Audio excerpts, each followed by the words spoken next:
জানিয়ে দিচ্ছি ডিসকভারি প্রধান প্রধান শিরোনাম। সাথে আছি আমি নুরুন্নাহার জলে। জাতির পিতা বঙ্গবন্ধু শেখ মুজিবুর রহমানের ৪৯তম শাহাদাত বার্ষিকী ও জাতীয় শোক দিবস উপলক্ষে সব শিক্ষা প্রতিষ্ঠানে কর্মসূচি পালনের নির্দেশ দিয়েছে শিক্ষা মন্ত্রণালয়। কর্মসূচির অংশ হিসেবে সব শিক্ষক কর্মচারীদের মাসব্যাপী কালো ব্যাজ ধারণ করতে হবে। বুধবার ৩১ জুলাই মাধ্যমিক ও উচ্চ শিক্ষা অধিদপ্তরের এক চিঠিতে এ নির্দেশনা দেওয়া হয়েছে। কোটা সংস্কার আন্দোলনকে ঘিরে সৃষ্ট সহিংসতায় শিক্ষার্থীদের নিরাপত্তার কথা বিবেচনা করে আগামী ১০ আগস্ট পর্যন্ত এইচএসসি ও সমমানের সব পরীক্ষা স্থগিত করা হয়েছে। ১১ আগস্ট থেকে নতুন সময়সূচিতে এইচএসসি ও সমমানের পরীক্ষা নেওয়া হবে। এর আগ পর্যন্ত সব পরীক্ষা স্থগিত করা হয়েছে। বৃহস্পতিবার ১ আগস্ট আন্তঃশিক্ষা বোর্ড সমন্বয় কমিটির সভাপতি ও ঢাকা শিক্ষা বোর্ডের চেয়ারম্যান অধ্যাপক তপন কুমার সরকার এ তথ্য নিশ্চিত করেন। ভারতের সর্বদক্ষিণের রাজ্য কেরালার ওয়ানাড জেলার গত ৩০ জুলাই ঘটে যাওয়া ভয়াবহ ভূমিধসে এ পর্যন্ত মৃত্যু হয়েছে ১৬৭ জনের এবং এখনও নিখোঁজ রয়েছেন অন্তত ১৯১ জন। ওয়ানাড জেলা প্রশাসনের বরাত দিয়ে এক প্রতিবেদনে এ তথ্য জানিয়েছে এনডিটিভি।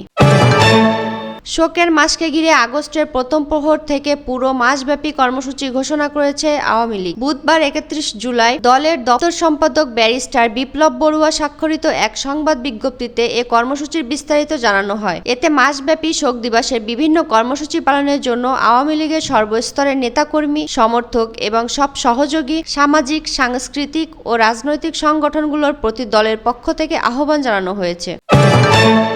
ঢাকা মহানগর পুলিশের গোয়েন্দা শাখার ডিবি অতিরিক্ত কমিশনার হারুনার রশিদকে বদলি করা হয়েছে। তাকে ডিএমপির অতিরিক্ত কমিশনার ক্রাইম অ্যান্ড অপারেশনস হিসেবে নিয়োগ দেওয়া হয়েছে। বুধবার ডিএমপি কমিশনার হাবিবুর রহমান স্বাক্ষরিত এক প্রজ্ঞাপনে এ তথ্য জানানো হয়েছে।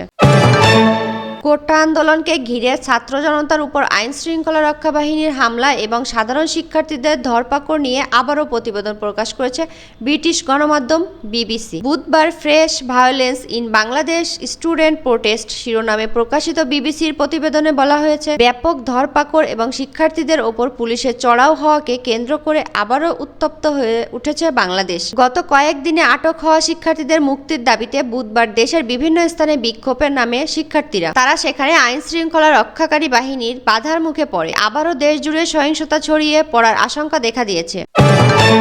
কোটা সংস্কার আন্দোলন ও দেশের পরিস্থিতি সহিংস হওয়ার মধ্যেই অনেক মন্ত্রী এমপি দেশ ছেড়েছেন, আবার বিদেশে অবস্থান করা কেউ কেউ এসেছেন ফিরে। গত ১৪ জুলাই দেশের পরিস্থিতি নাজুক দেখে বিদেশ থেকে ফ্লাইটের টিকিট কেটে ঢাকা ছাড়েন অনেক প্রভাবশালী। তারা যুক্তরাষ্ট্র, যুক্তরাজ্য, Canada, Singapore, Australia, Bharat, Thailand, চীন ও দুবাই পাড়ি জমান। এ পরিস্থিতিতে দুর্ভাগ্যজনক বলে মন্তব্য করেন বিশিষ্টজনেরা। আওয়ামী লীগ দলীয় সূত্রগুলো জানিয়েছে, দেশের এই টালমাটাল পরিস্থিতির মধ্যে তাদের এই বিদেশ যাত্রা নিয়ে সরকারি দলের মধ্যে ব্যাপক প্রতিক্রিয়া রয়েছে। আওয়ামী লীগের সবাই এদের নাম নিয়েও তুমুল হইচই হয়। ঢাকা বিশ্ববিদ্যালয়ের ঢাবি ২ শিক্ষকের উপর হামলা ও সারা দেশের শিক্ষার্থীদের নির্বিচারে হত্যার প্রতিবাদে সমাবেশ করেছে ঢাকা বিশ্ববিদ্যালয়ের শিক্ষকরা। বৃহস্পতিবার ১ আগস্ট অপরাজয় বাংলার পাদদেশে বেলা 11:30টায় প্রতিবাদ সমাবেশ শুরু করেন ঢাকা বিশ্ববিদ্যালয় সহ বিভিন্ন বিশ্ববিদ্যালয়ের শিক্ষকরা। এর আগে সকাল 10টায় লোক প্রশাসন বিভাগের শিক্ষকরা এবং 11টায় অর্থনীতি বিভাগের শিক্ষকরা সমাবেশ করেন।